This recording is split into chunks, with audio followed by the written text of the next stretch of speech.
you're experiencing a stuck loading screen in Overwatch 2, follow these steps to troubleshoot and resolve the issue. This guide will help you get back into the game smoothly. Step 1. Restart the game.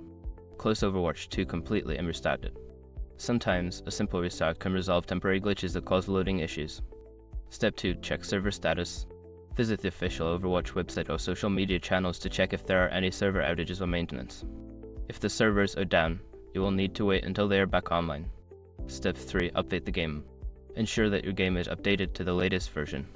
Check for any available updates in your game client and install them, as updates often fix bugs and improve performance.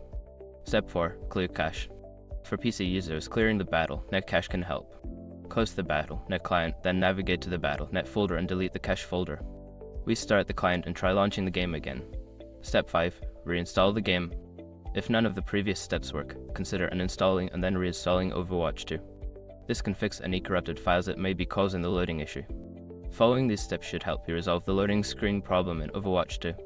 If the issue persists, consider reaching out to Blizzard support for further assistance.